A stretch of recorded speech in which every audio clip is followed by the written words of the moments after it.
So welcome everybody. Tonight we're going to be talking a little bit about one of my favorite topics, which is ADHD and weight. And the reason it's one of my favorite topics is because I had no idea what impact ADHD had on eating patterns and the rates of or the risk of overweight or obesity. And I have learned so much through my patients, through you guys about this condition, and it's kind of spurred me on to further research in this area. And now I think it's something that we are getting better at picking up and managing, and that's in turn having a really positive impact on our patients' lives. So let's dive in. Yeah, the reason that we're talking about this is that it's a really common condition. And it's more common in patients who live with overweight and obesity. And that's because there is some shared genetics around obesity and ADHD. And typically, when we think about what ADHD is, we'll come on to that in a minute, but it's often trouble with focus, organization, trouble controlling impulses. Sometimes there's troubles with regulating emotions, so we can be riding a little bit of the roller coaster of up and down, or react really strongly to things. And that in turn can sort of lead to sometimes disordered or sometimes chaotic eating patterns. And ADHD is sometimes, one of those hidden causes behind why people might struggle with weight. And there's a few ways that this shows up for us. First of all, it might be in that initial consult when we're talking to you, and we might just kind of get some little hints there, like, I struggled at school, or my eating patterns are like I can fast all day and get caught up in what I'm doing and forget to eat, and then all of a sudden I'm starving and I just eat whatever's in sight. Or it might show up with sleep pattern, like disruption in sleep patterns. So where a person might struggle to get to sleep, stay asleep, waking up with a busy brain, or sometimes using alcohol to calm down that busy brain at the end of the day, and leading to one or two or more glasses of wine just to kind of settle that busy brain down. And the other time it shows up is when we've used highly effective medications to control hunger, but there's still that reward eating going on. So there's, what we call stim foods, stimulation foods. I need some sugar or some, some yummy food just as a bit of a pick me up. So we'll go through those things tonight, but that's typically how those things show up in our practice. So, what is ADHD? So, it's classified as a neurodevelopmental disorder or condition. I don't see it as a disorder per se, but just a different way that a person brain works. And it has to do with our control center of our brain, that part of your brain that decides what to do and when to do it and does the organization and planning. So, people who have ADHD often struggle with attention and focus. It might be, as a child, daydreaming in class and getting easily distracted. Adults talk about, someone's talking to me, but I'm thinking about the 5,000 other things that I've got to do, or my brain's already on to the next conversation, or kind of thinking, we hurry up and finish what you're saying. Sometimes it's trouble with getting motivated to start something or see that complex task through to completion. And that might be the, really boring stuff like doing your taxes, or, doing assignments often left to the last minute, or cramming for exams the night before, and then kind of getting it all done in a hurry. Um, Sometimes it's control of impulses that's difficult. So it might be like, I'm scrolling on Facebook, and that looks good. I might have that, and buying things impulsively that are not needed, or signing up for courses that cost a lot of money and not necessarily what you want to be doing. And other times it might be a difficulty with controlling those emotions and overreacting to certain things. But what it's not about being lazy or lacking in care. All right. Um, so really, ADHD has got to do with a lack of dopamine and noradrenaline in the brain, and these two neurotransmitters are required for starting tasks and focusing and seeing them through to completion. So it's that motivation and attention. So the initiation of tasks and seeing things through. So it's got to do with lower levels of those neurotransmitters in the brain. And it is a genetically inherited condition, and it affects somewhere between 3 to 10% of the population, which is not insignificant, is it? You know, 1 in 10 people would be affected by ADHD. And, a lot of people are saying, well, ADHD, everyone's getting diagnosed with ADHD these days. It's just the fad thing to do.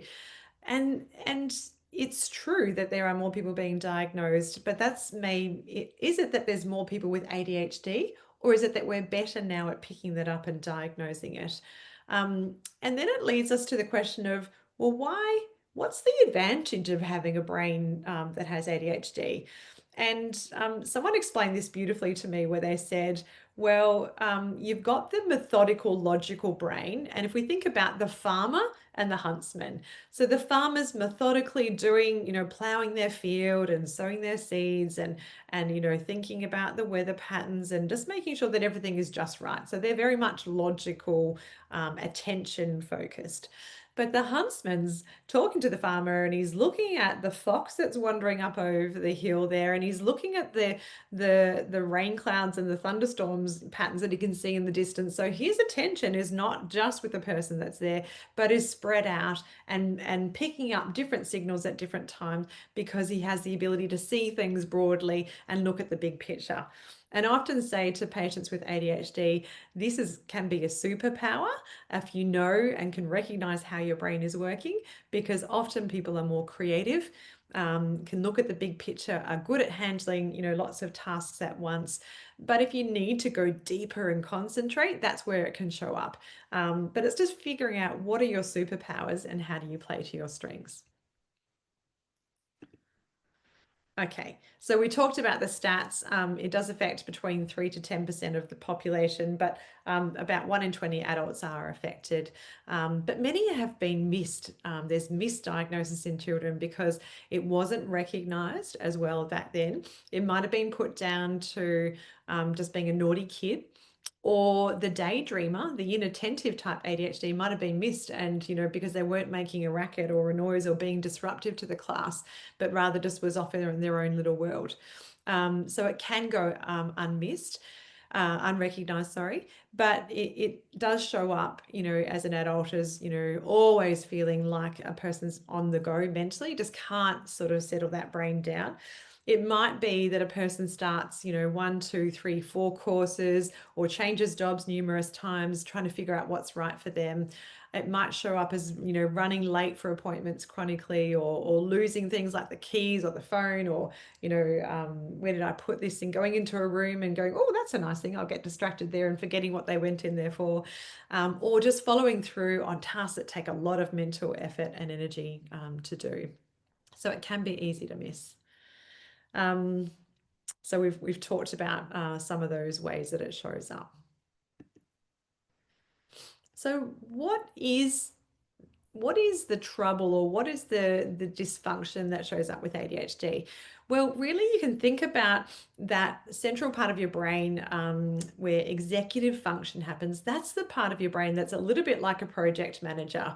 So you can think about this little person inside your brain going, well, I've got these things to do, and I need to prioritize this first, and then I need to do that, and then that, and I've got to start here, and I've got to concentrate and kind of see things through. So that executive function in the brain is responsible for planning and prioritizing and knowing what to do and when to do it. But in ADHD, there's difficulty with it executing on that because of the lack of dopamine and noradrenaline. So that it's like that project manager is like, wigging out because it doesn't have the resources, and it's overworked and stressed and easily overwhelmed by all these things that are coming at it. And that can show up in lots of different ways, including how we eat and move. So let's have a look at the impact of ADHD on weight. So a lot of patients, I often pick this up when patients say, yeah, I can get fully engrossed in a task, and we call that hyper focus, like getting, when there's something that's interesting, the ADHD brain will just kind of go down a rabbit hole and get completely lost in that. Whereas if it's boring, well, give me 10,000 other things to do instead. But getting hyper focused and lost in an activity, then coming up for air and going, oh, I haven't eaten for 6 hours, I'm starving. Um, or just getting overwhelmed with even the thought of meal planning, because meal planning, of course, requires you to come up with a meal idea, make sure you got the ingredients, make sure you know how to cook it with, 7, 8, 10 steps, whatever is required. And then it all gets too hard and overwhelming, and the brain either goes into paralysis or says, give me the quickest thing that I can get right now. So there's often difficulty with sticking to meal plans or doing food diaries or sticking to a routine. And the brain is looking for stimulation all the time. And so it might present with snacking at nighttime and just looking for those little sugar hits as a bit of a reward. Now, look, if you're resonating with some of these things, this is not to say that these are the key features of ADHD. We'll go through some of the screening tools a little later on. All of us can, get overwhelmed at times. All of us can have a busy brain. All of us can, be snacking at nighttime. That doesn't mean that it's ADHD, but it's the constellation of these patterns of inattention or hyperactivity and some of these food symptoms that might make us think about ADHD. So, in particular, when we think about food, these are some of the ways that it shows up. So, forgetting to eat, just having low motivation to cook, or it might be that a person just sticks to the same thing every time because it's just easier to do, or getting bored with that same food and needing to change things up to give a little bit of variety. Overriding those hunger cues. Sometimes we can get suppressed appetite due to the treatment for ADHD, which is a stimulant medication. Other times it's that binge eating, and that's got to do with that lack of impulse control. Oh, I see those yummy M&Ms, I need to have them now. Or again, back to that meal planning, decision overwhelm, and the stimulation eating. So there are a few of the ways that might show up. So we talked about some of those specific ADHD patterns, long gaps without food, leading to a lot of hunger and then overeating, or just reaching for those quick, high-calorie foods when we're bored or stressed or overwhelmed. Um, Sometimes there can be difficulty with what we call interoception, figuring out what is the feeling on the inside. So it can be, sometimes the portion sizes are bigger than what we need because we're having trouble recognizing those signals of fullness. Or food can become a bit of an emotional soother, and alcohol as well, to settle that really busy brain. Um, so I wonder if anyone wants to pop into the chat. Does anyone recognize with, wanting to use stimulation foods to, as a distraction or as I just can't focus on what I'm doing now. I find myself at the fridge or pantry. Um, Feel free to pop into the chat if that's something you can relate to.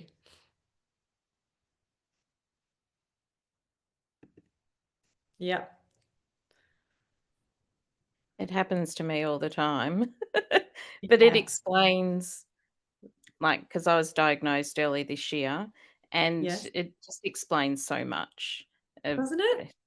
deciding what to do for dinner every like, is just impossible. Like, Yeah. I find it even impossible with the medication sometimes, yeah.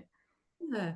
And Yeah, which is actually, it's the most powerful thing about recognizing ADHD is going, that's how my brain works. I'm not yeah, broken. I'm not a failure.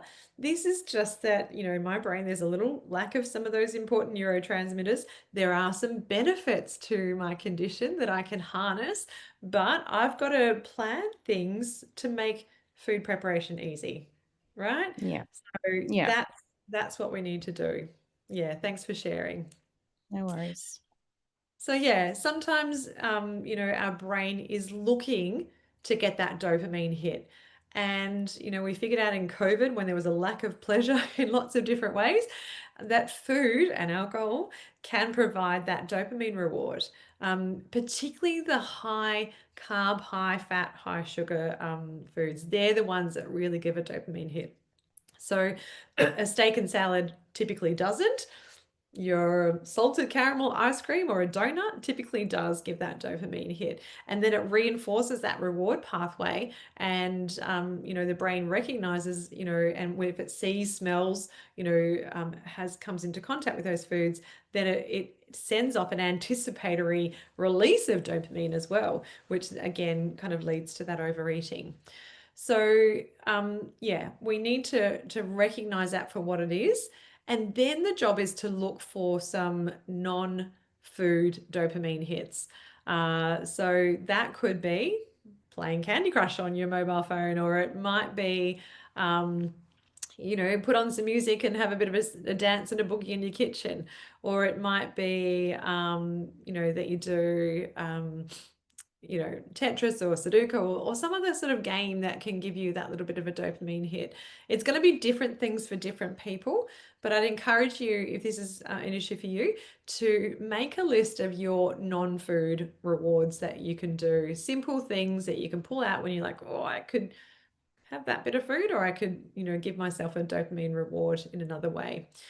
Just a word of warning, food manufacturers have designed junk foods to give a really high amount of dopamine. And typically these other things that we're talking about won't give you the same hit, but think of it a little bit like your heroin versus methadone. You can, go overboard and take something really dangerous, or you can use something that will give you the same kind of feeling, but not the intensity of that feeling that will come from those treat foods.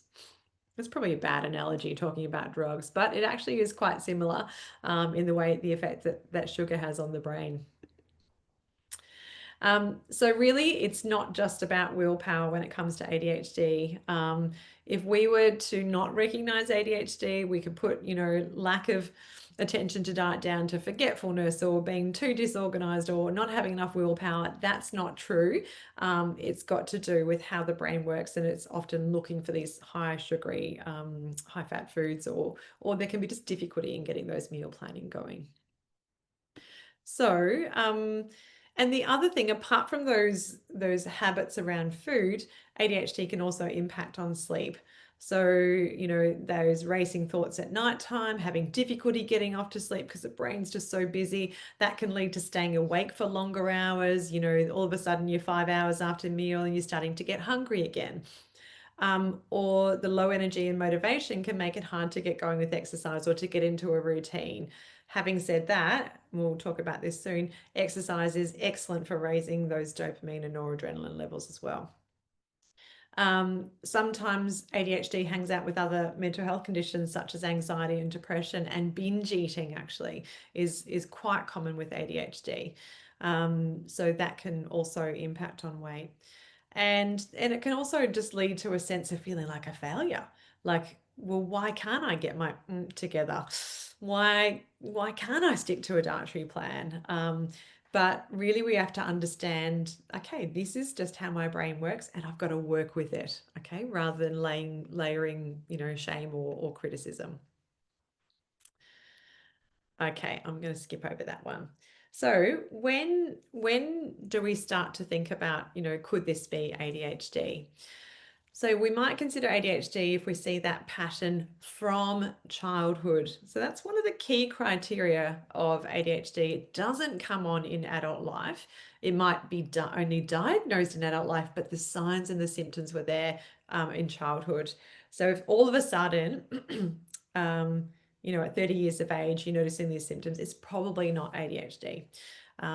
But it might show up with those issues of organization, difficulty remembering appointments, staying on time for things, repeated so-called failures with diets or exercise plans or routine, or having impulsive, behaviors around food, spending, talking excessively, having trouble, other people having trouble getting a word in edgewise in a conversation with you.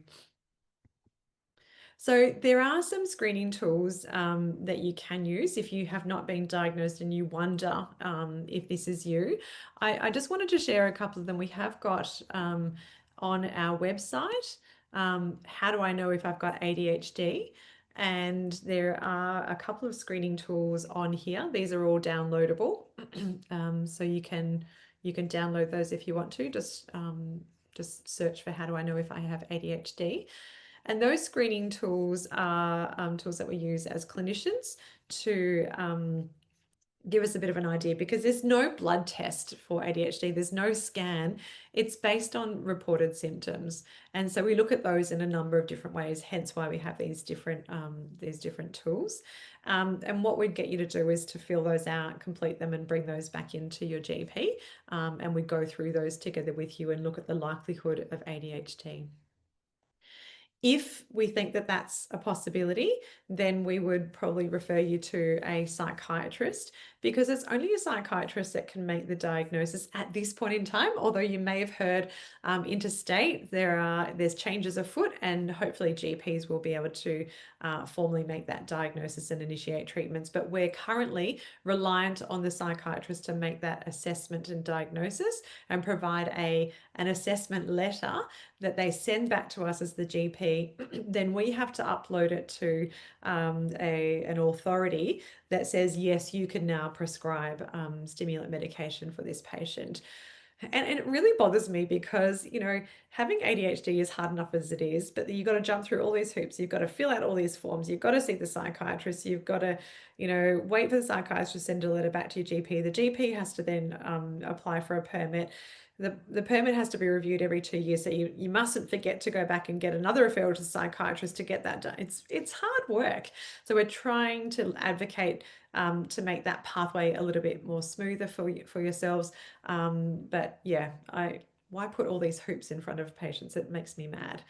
And then after the diagnosis and getting treatment initiated, then I think it's really worthwhile seeing a psychologist with expertise in this area to help you with executive functioning and planning. And often people find in that first year after diagnosis, there's a bit of grief, because like, oh my God, my life's a mess and now I've got to clean it all up. I can clean it up now, but it's still a mess, and it can feel overwhelming. And I wish I'd, had this diagnosis earlier. It would have made such a difference.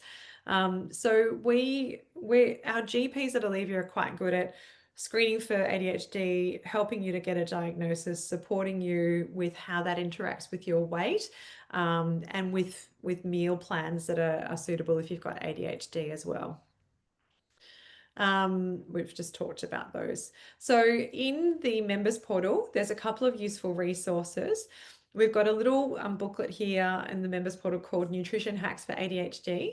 And if you were just to search for that in the portal, you'd find both a downloadable booklet that helps you with meal planning ideas. It's got some great ideas for just even helpful cooking utensils to have in the kitchen, how to put together 3-ingredient meals that don't take a gazillion years, and 7,000 steps to do. And there's another video on that as well, a seminar that was run by Stefania Basso. So worth checking out those two resources, the downloadable and the webinar. But also our dietitians are really good at providing one-on-one advice. So if this has become a problem for you and you're like, how do I get I just need some simple meal ideas that I can put together and it's not going to be mentally overwhelming, then allow our dietitians to support you with that. It is important to schedule regular meal times, like set your alarm, don't get distracted, make sure that you eat to the clock. That's just because if you delay that meal and you end up ravenous, the choices are not going to be good. It's going to be, I'm hungry, and grabbing the quickest thing that you can. So really try and set your times for breakfast, lunch, and dinner, and schedule. If you have some treat foods that you're still having trouble trying to shake those, plan them in, okay? Rather than it being a binge and a trouble with self-control, just plan those in. It might be half a cup of pretzels, or it might be half a cup of, popcorn, whatever your favorite treat food is, and plan those little snacks in, okay? That sort of stops the blowout and it makes it allowable. And yeah, if you're not sure whether, that interoception we talked about, is this hunger, is this thirst, make sure you're doing some regular check-ins to figure out when you last eat and whether this is hunger that you're dealing with or stimulation food that you're looking for. I mentioned exercise. That's also a really important part of managing ADHD because it's a beautiful natural way to increase your dopamine, adrenaline, and noradrenaline levels. So you're actually increasing those neurotransmitters that are typically low in your body. It helps with concentration, it helps with motivation, and we'd recommend that it's about an hour a day of some regular exercise, whatever you find fun, invigorating, and easy to do. So if this is something that you are wondering, do I have ADHD? Or if you're looking for support with how ADHD might be affecting your weight, have a chat to your doctor at Alivia. They can help you to understand more about that link between ADHD and eating patterns. They can help you to screen for ADHD. Um, organize a referral to see a psychiatrist who specializes in ADHD, and then we can work with you to make your weight loss journey a little easier. Because once you've got that diagnosis, I've found many patients for whom that's been transformative, in terms of, okay, now I know that's how my brain works. That explains why I was having trouble with my meal planning and binge eating. Now I get that. My brain's working better now because I'm getting replacement dopamine and noradrenaline, and it's a lot easier to do meal planning, to not binge eat, to not be tempted by those stimulation foods, and that just makes it easier for you to achieve your goals. So that's it from me from the formal part tonight, and we might just stop our